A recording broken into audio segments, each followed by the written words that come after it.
চোরের টাকার প্রতি আকর্ষণ আছে, কিন্তু টাকা কি চোরের সাথে আকর্ষণ আছে? আপনার পকেটে টাকা লাভ দিয়ে চোরের পকেটে যাবে? যাবে না। আর মেয়ে লোকের আকর্ষণ দোতরফা।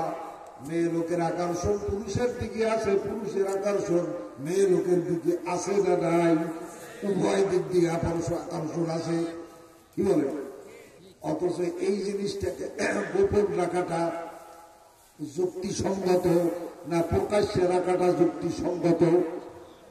কি গোপন রাখা যুক্তিসঙ্গত না প্রকাশ্যে রাখা যুক্তিসঙ্গত? এই জন্য মেয়ে লোকের একদম আওরাত, মেয়ে লোকের একদম কি আওরাত? আওরাত মানে কি গোপনে রাখা। আল মারআতু আওরাতুন ফাইজা খরাজাত ইস্তাশরাফাহা শাইতান। মেয়ে লোক হলো গোপন জিনিস, এটাকে প্রকাশ করিয়া, চুল খালি করিয়া, বুক খালি করিয়া, অঙ্গ প্রত্যঙ্গ খালি করিয়া আপনার মেয়েকে যখন রাস্তায় ছেড়ে দেবেন, তখন শয়তান আপনার মেয়ের দিকে উকি ঝুঁকি মারবে, ঠেকানো যাবে না। কি ঠিক নেবে? ঠিক। কাজী আপনার মেয়ে লোক রক্ষণাবেক্ষণ করা আপনার দায়িত্ব। আমাদের শিক্ষা প্রতিষ্ঠানগুলিতে এই কোমলতা দূর করার জন্য, লাজুকতা দূর করার জন্য, এই পুরুষের প্রতি শ্রদ্ধাবোধ দূর করার জন্যই তাদের প্রশিক্ষণ চলে। আর কওমি মহিলা মাদ্রাসায় এই তিনটা গুণ রক্ষণাবেক্ষণের চেষ্টা চলে। কি বলেন? এখন কওমি মহিলা মাদ্রাসা দরকার না স্কুল কলেজ দরকার?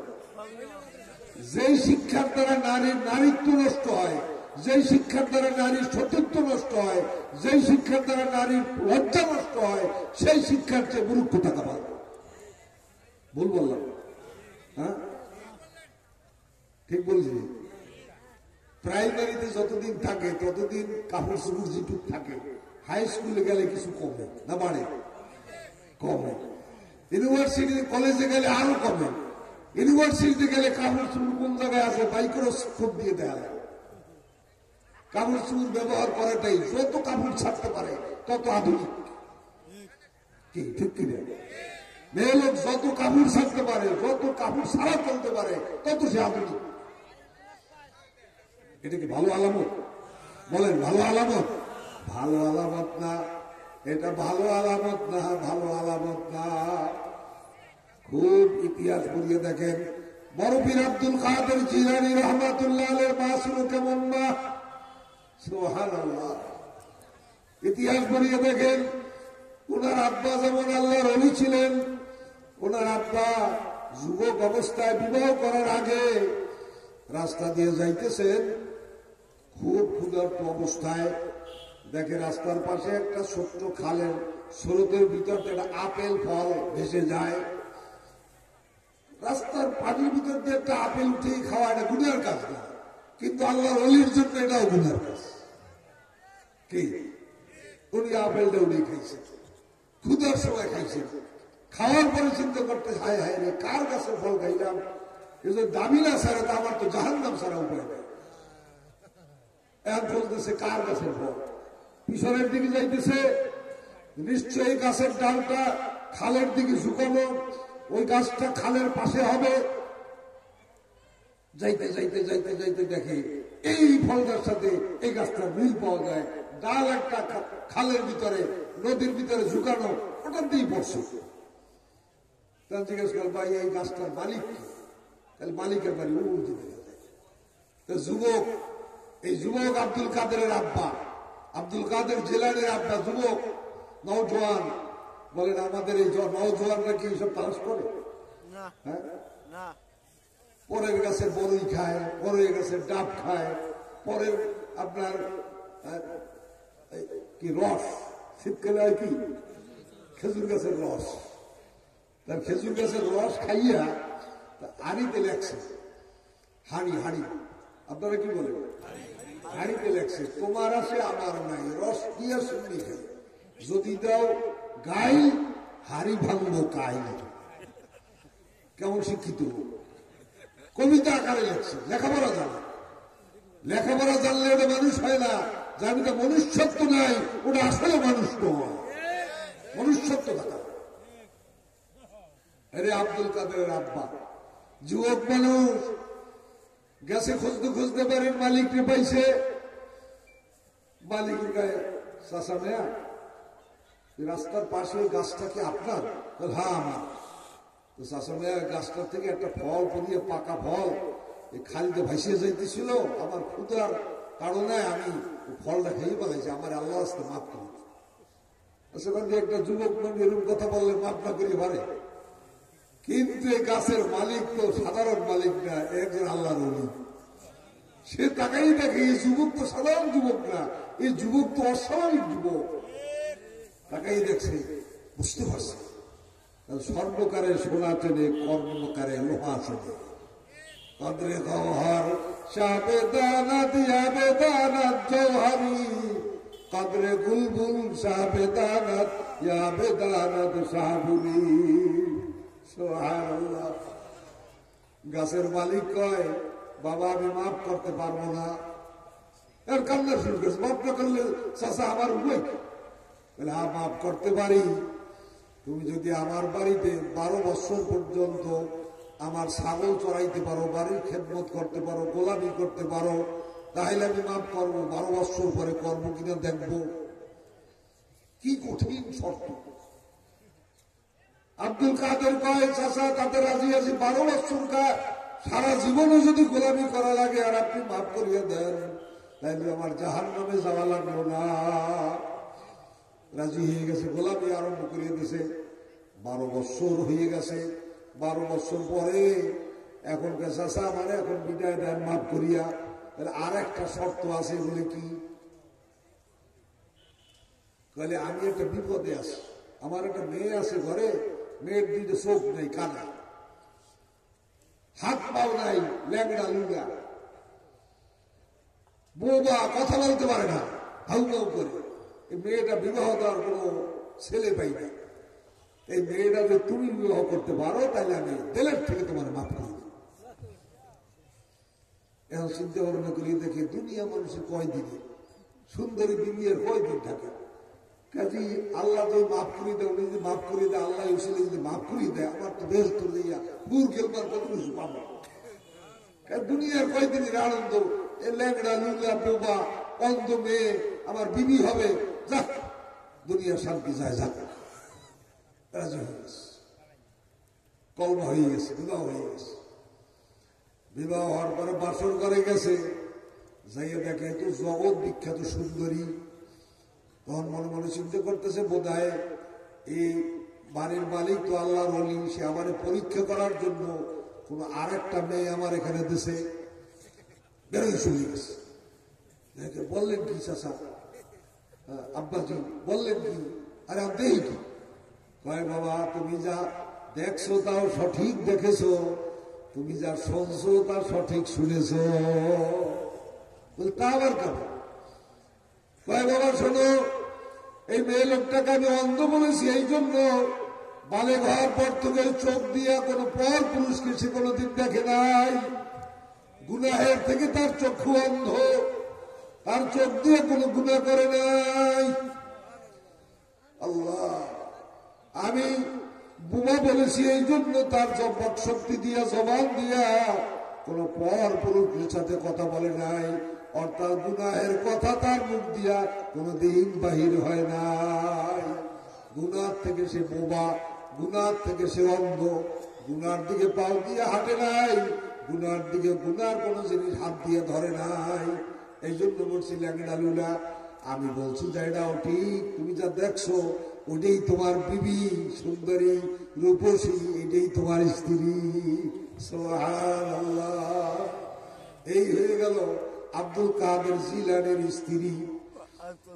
এই স্ত্রীর গর্বে আব্দুল কাদের জিলানের আব্বা, এই আব্দুল কাদের জিলানি যখন গর্বে আসছে, আব্দুল কাদের গর্বে আসছে, আল্লাহ সন্তান ভূমিষ্ঠ হওয়ার পরে 6 বছর বয়সে আব্দুল কাদেরকে মাদ্রাসায় পাঠাইছে প্রথম সবক দেওয়ার জন্য।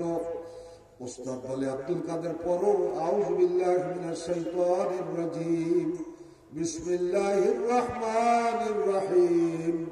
আব্দুল কাদের আউযু বিল্লাহ বিসমিল্লাহ পড়িয়া 18 পারা কোরআন শরীফ পড়িয়া বলাইছে।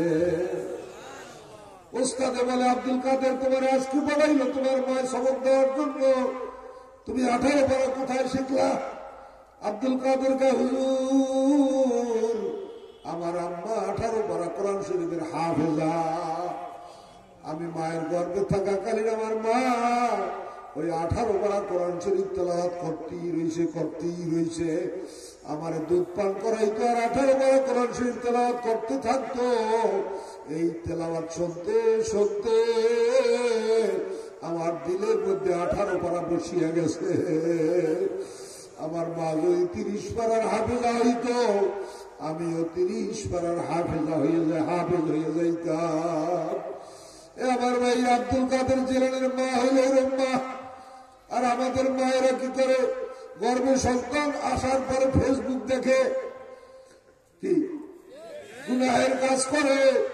যেই মা সন্তান গর্ভে থাকাকালীন গুনাহের কাজ করে, গুনাহের দৃশ্য দেখে, ওই সন্তানের মধ্যে গুনাহের তাসির পড়তে থাকে।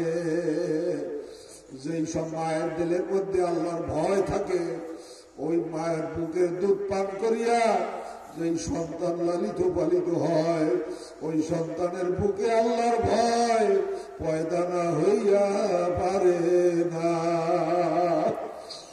এ ভাইয়া, সর্বনার মরহুম সৈয়দ ফজলুল করিম রহমাতুল্লাহ আলাইহির মা, তার কথা একটু শুনে যায়। আমার বর্তমানের মায়েরা, তুমি কেমন মা হবা দেখো।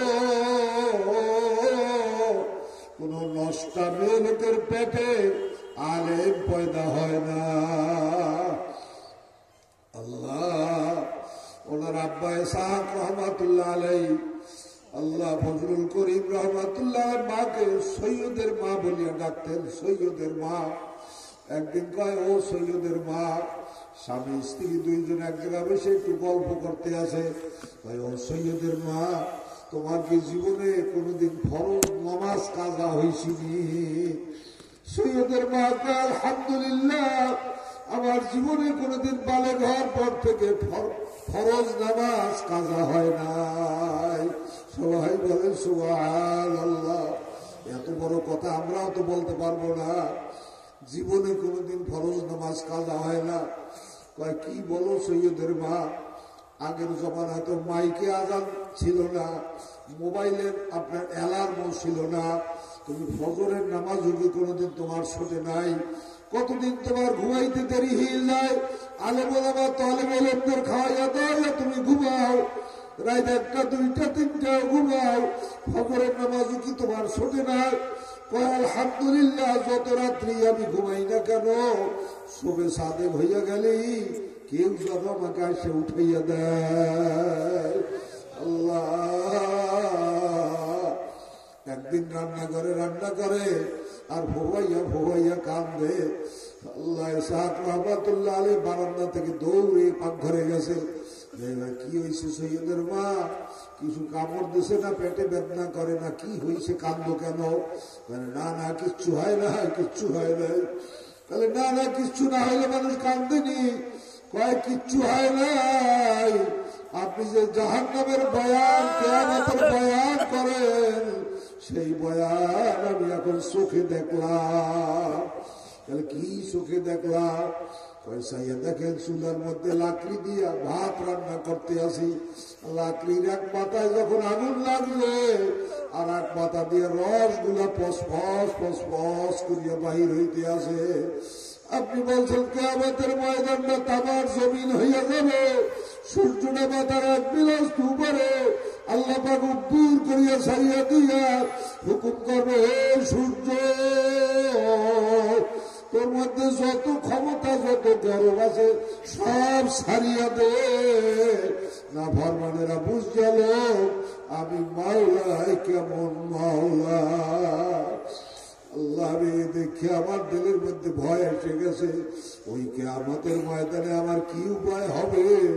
আমার জন্য একটু দোয়া করে, মাওলা নিয়ে আমার মাফ করিয়া দেয়। আমার ভাইরা এরকম মায়ের পেটের সন্তান, তার দিলে আল্লাহর ভয় পয়দা না হইয়া ভারে কি করে? এইরকম মা যদি বানাইতে পারেন, আপনার ঘরেও ফজলুল করিম পয়দা হবে, আপনার ঘরেও আব্দুল কাদের জিলানী পয়দা হবে, আপনার ঘরেও ইমাম বুখারী পয়দা হবে। আমার ভাইরা, এইরকম মা বানাবার ফ্যাক্টরি হইল কওমি মাদ্রাসা। কথা ঠিক না ঠিক? আমার ভাইরা, আল্লাহ আমি আপনাদের কাছে অনুরোধ করব, আল্লাহ আপনার সন্তানকে, আপনার মেয়েকে এই কওমি মাদ্রাসায় ভর্তি করিয়া ভালো মা বানান।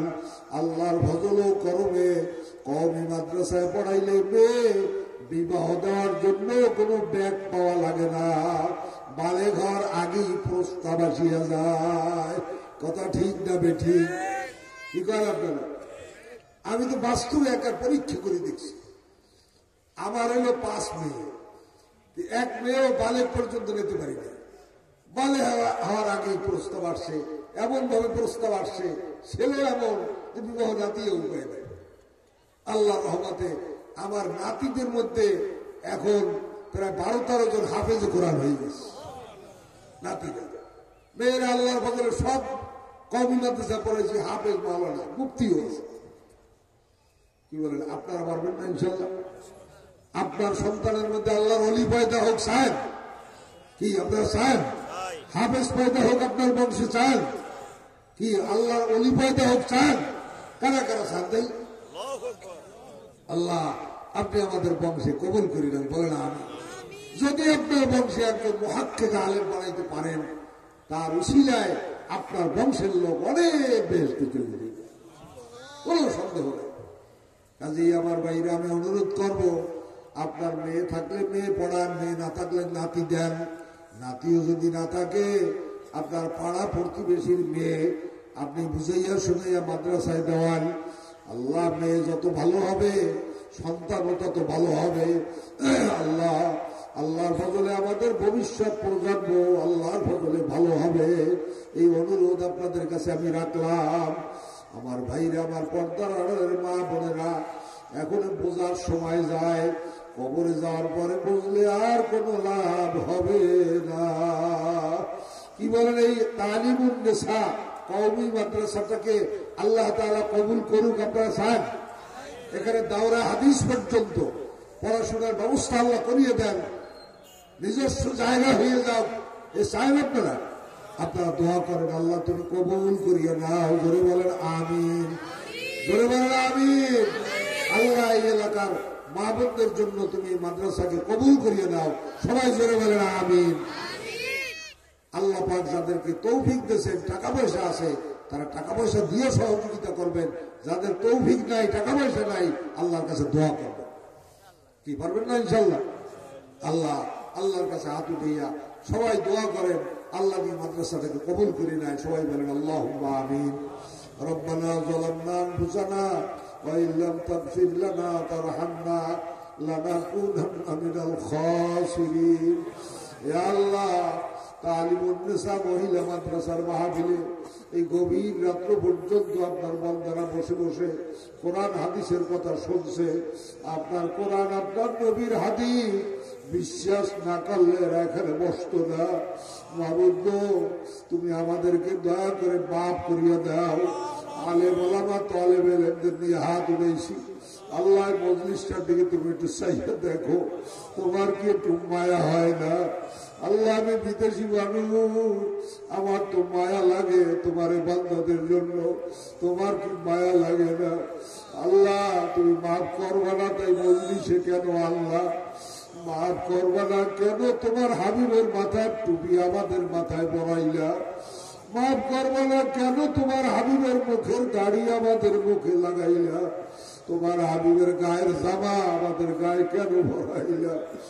এই সুরাতের মানুষকে দুজনের আগুনে নিয়ে যদি জ্বালাও, তোমার হাবিব দেখে কষ্ট পাইবে।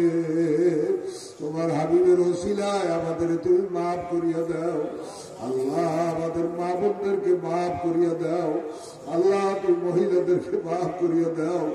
আল্লাহ আমাদের মহিলাদেরকে তুমি কবুল করিয়া নাও।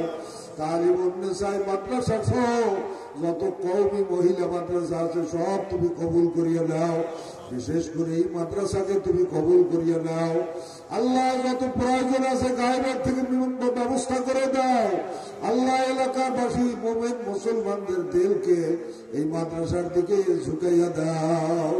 ইয়া আল্লাহ, ইয়া আল্লাহ, এই মাদ্রাসায় যাদের মেয়ে পড়তে দিছে আল্লাহ তাদেরকে আম্মা জান আয়েশার মতন মহিলা বানাইয়া দাও, খাদিজার মতন মহিলা বানাইয়া দাও, মরুবীর আব্দুল কাদের জিলানির মায়ের মতন মহিলা বানাইয়া দাও, রাবেয়া বশির মতন মহিলা বানাইয়া দাও, জান্নাতি মহিলা বানাইয়া দাও, ফাতেমা রাদিয়াল্লাহু তাআলা আনহার মতন বানাইয়া দাও। আল্লাহ তোমার হাতে সুপুর্দ করলাম, কবুল করিয়া দাও। আল্লাহ মাহফিলের ব্যবস্থা যারা করলো, চেষ্টা করলো, খাটনি দিল, সাহায্য করলো, সবার পরে আপনার খাস রহমত নাযিল করেন আল্লাহ। আমরা যারা এখানে হাজির হইলাম জানি না কার আব্বা নাই, কার মা নাই, দাদা দাদি নানা নানি কত আপনজন হারাইলাম। ওই আম্মা গানে বাজবাগানে ভালাইয়া থইয়াছি, আর খবর নিতে পারি নাই। ও মাবুদ রে, তাদের কবরের আযাব তুমি মাফ করিয়া দাও আল্লাহ। আমাদের নসলের মধ্যে আলেম পয়দা করিয়া দাও আল্লাহ। আমাদের বংশে হাফেজ পয়দা করিয়া দাও আল্লাহ। আমাদের বংশে তোমার ওলি পয়দা করিয়া দাও আল্লাহ। বরফির আব্দুল কাদের জিলানির মতো ওলি বানাও আল্লাহ। ইমাম বুখারীর মতন আলেম বানাও, ইমাম আবু হানিফার মতন আলেম বানাও আল্লাহ। এই বাংলাদেশের ঘরে ঘরে আলেম বানাইয়া দাও। আলেমদের সাথে মহব্বতের সম্পর্ক আমাদের পয়দা করার তৌফিক দিয়ে দাও। সুবহান রাব্বিকা রাব্বিল ইজ্জাতি আম্মা ইয়াসিফুন ওয়া সালামুন আলাল মুরসালিন আলহামদুলিল্লাহি রাব্বিল আলামিন। সবাইকে তওবা করিয়ে যাই। আমিও আপনাদের সঙ্গে তওবা করতে চাই, আপনারাও মোমেনরা